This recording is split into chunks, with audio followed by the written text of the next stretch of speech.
Yes guys, welcome back to another Fantasy Football Fix YouTube video. My name is FPL Nacho and in today's video we are taking a look at a Game Week 6 wildcard draft. Game Week 6 is proving to be one of the most popular weeks so far for managers activating their teams. So I want to show you how I would build a team if I was to activate my wildcard. So as always, if you're looking forward to today's video, make sure to drop a like and of course smash that subscribe button. Massively appreciated as always. So without further ado, let's get into today's video.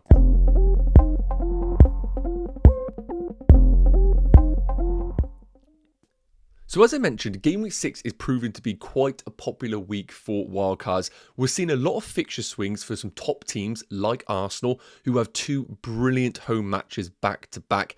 And with a lot of managers moving away from Bukayo Saka over the last few weeks, it feels only right that managers naturally go in for their attackers and their defenders. But of course, the big question is, do we double up on their attack or double up on their defense? You're going to see what I prefer on this wildcard draft here. Now, it's worth noting, I currently have not activated my wildcard. However, I am very tempted, and I feel like off the back of this video, I will be even more tempted. So kicking things off with the goalkeepers, we have got Raya at home against Leicester. Now, I spoke about the fantastic fixture swing for Arsenal.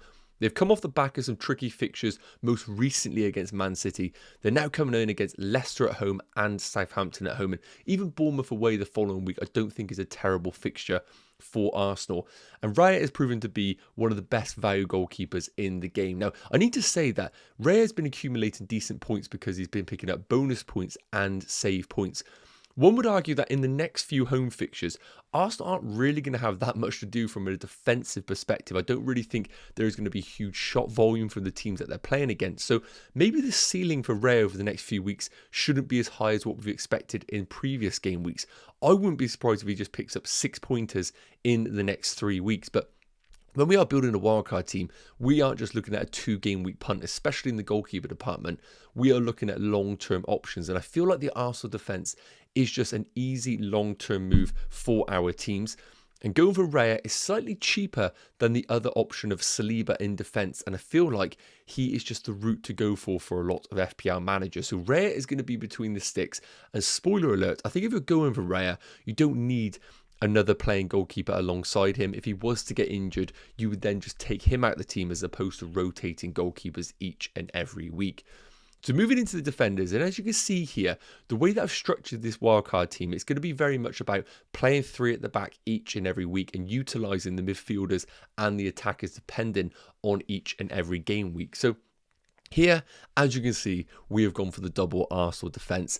I really do think there is value in going for the double Arsenal attack with those 2 home fixtures because, as I mentioned, with these home games, I don't really think there is going to be huge upside for the defenders. Yes, Gabriel has been an absolute monster from set pieces, but is he going to score each and every week? No, let's be realistic. So we could easily see over the next couple of weeks a 6-pointer for Gabriel and Raya respectively, and we see the same again in Game Week 7, whereas somebody like a Kai Havertz to go alongside our midfielder of choice could actually be the high upside pick because he could easily bag a couple of goals, have double-digit returns, and we start to think to ourselves, maybe the double Arsenal attack is the route to go for. The reason why I'm actually opting for the defensive option is because I just think long-term, this is the route that I want to go for. And if you go for double Arsenal attack, after a couple of weeks, you're then going to have to reverse that to go back to their defenders. And that is going to take a couple of precious transfers that I just don't think need to be used over that period. So I'm locking in the double Arsenal defence. I think long-term it is the pick. Now, Trent is a little bit of a controversial one. Some managers think that Liverpool is the time to move away from them with their fixture swing, but I still think Trent is one of the best defenders in the game. Yes, a lot of us are talking about Gabriel as his goal scoring capabilities, but I still look at Trent as one of those few defenders that can basically bag double-digit returns in any single game week. And I'm not really put off by the outcome of fixtures. Wolves away isn't really a bad fixture at all for them. And I think when you're wildcarding, you need to understand that if you go without someone like a Trent, the most expensive defender, very difficult to go back to a player like this. So I almost like having Trent in the team to know that in a couple of weeks, if he isn't delivering FPL value, he is a brilliant cash cow in this team to then downgrade to improve other areas in the team. I'd rather start with him than actually try and get him in the team. And finally, probably the one that isn't locked in is going to be Pedro Porro at 5.6 million. Now, with Spurs and their upcoming fixtures, I would argue they're a little bit mixed. I think long term, he is a defender that we would like in our teams, but I think we are seeing a slight change in this Spurs team with Maddison and Kulusevski in central areas. That might impact the influence of Pedro Porro in the final third and him inverting in this Spurs team. So I think Porro right now is in. I really do like this 3 each and every week is basically high upside picks where they have clean sheet potential and attacking potential. But I think the Porro pick is one that definitely could be changed, and I'd love to know some suggestions in the comment section once we wrap through this wildcard draft. Now, moving into the midfielders, of course, we have to triple up on Arsenal, and I think the one that is absolutely essential is going to be Bukayo Saka. Came off at halftime against Man City, but that was just because of the red card, and it was a tactical change for Arteta. Saka at home against Leicester is actually a captaincy option for a lot of managers out there. And I just think when we're looking at long-term picks, guaranteed minutes on penalties and the talisman on that side, Saka is just a no-brainer. And another one that I think if you are wildcarding in game week 6, by default, you kind of just have to put in is going to be Brentford's Bryan Mbeumo. Now, I'm not sitting here thinking that Brentford are going to smash teams each and every game week, but Brentford are one of those teams where if they are going to win games and score goals, the way that they're set up about accumulating low volume but big chances is going to be coming through Bryan Mbeumo. We've seen it each and every week. He either does score or he gets the assist.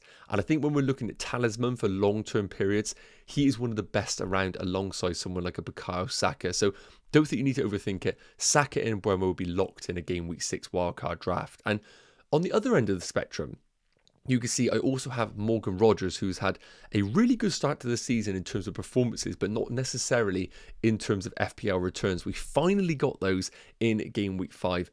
And even though he has some mixed fixtures long term, I still think at his price point, he is the route to go for. Now, a few people are talking about dibbling at Southampton at a slightly cheaper price. I do think that is a good option, but I don't think we need to overthink it. Morgan Rogers has been one of the standout performers in that Aston Villa team. Yes, he hasn't necessarily been the best finisher or goal threat, but while he's ticking over with 90 minutes in an Aston Villa team who have Ipswich away in game week 6, I still think he is a brilliant option for our teams, an amazing FPL value. Finally, the other two midfielders are going to include Luis Diaz away against Wolves and Bournemouth's Semenyo at home against Southampton. So first and foremost, Semenyo is kind of the alternative to Smith Rowe. For those managers that are not wildcarded, probably at the same price point have Smith Rowe. I think for the next few weeks, Semenyo is actually a better option. They're fantastic. Their fixtures are fantastic at home against Southampton in game week 6 and beyond. He has been really impressive in terms of underlying numbers, huge shot volume.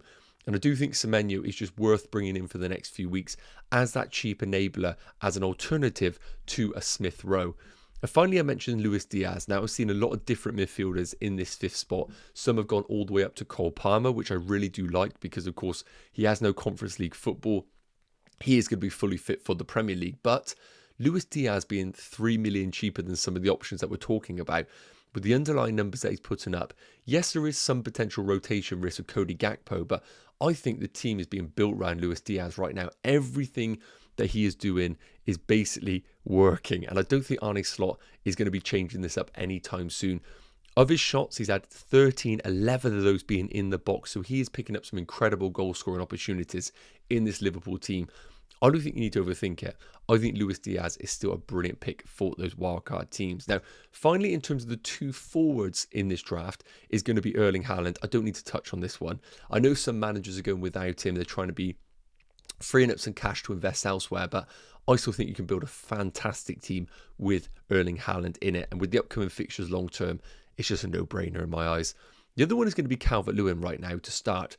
Crystal Palace at home have had their own problems this season, and Calvert-Lewin at 6 million is just offering brilliant value. Now, I know he has a little bit of a history for injuries, but while he's still available and fit, I think he continues to be a great option. Yes, Everton don't accumulate huge chances and huge shot volumes, but I do think similar to Mbeumo that if Everton are going to get out of the mess that they're in, Calvert-Lewin is going to be at the heart of that. And he still has some big chances on the previous game week. He just wasn't able to convert those. So I really do think Calvert-Lewin is one of the best budget forwards in the game right now. Now, take a look at the bench. And we have actually got a player on there that we could easily start in game week 6.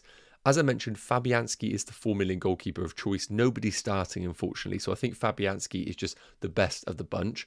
But Chris Wood is going to be my third forward. Now, I really think we could start him in game week 6. And the more I look at this, probably we could start him over someone like a Morgan Rogers in this team, because Chris Wood has been ticking over really nicely. And it's not just the 5 game weeks of data. He also was putting up brilliant underlying numbers last season. So I think Wood has had a long enough period now in this Forest team to understand that he is just a really good FPL option. And importantly, took the penalty in game week 5. So I think Haaland, Calvert-Lewin and Wood are just a brilliant front 3 that we could have at cheap prices.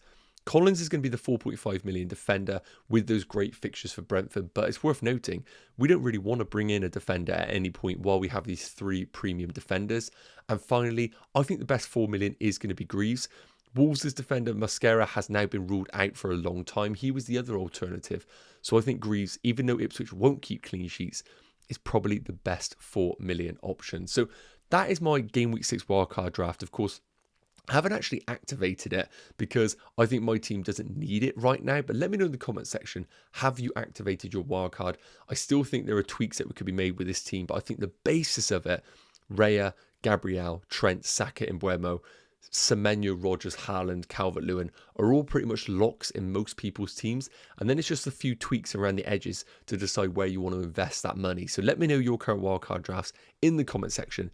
Let's take a look at the predicted points for game week 6 and those top players to captain. So as you can see here, we have the predicted points on Fantasy Football Fix for game week 6 in isolation. And of course, it's all about captaincy in game week 6. I really do think there are some fantastic options available to managers, and we can see that with the predicted points this week. Erling Haaland still coming out on top at 7 predicted points, even though he is playing away against Newcastle. But this fixture feels a little bit easier than what it was 12 months ago. We're not really seeing that resolute Newcastle team that we have seen under Eddie Howe. And I think Man City are still playing very, very well. And Haaland is just in incredible form. So Haaland is absolutely a consideration for managers. And interestingly, Mo Salah is still cropping up at 6.9 predicted points, even though most managers are moving away from him to bring in someone like a Bukayo Saka in their game week 6 wildcards. But again, you can see here, Bukayo Saka 2.8 million cheaper and only 0.1 less on the predicted points. I really do think some managers are going to be tempted to go for Saka as their differential captain in game week 6 for those that don't go for Erling Haaland.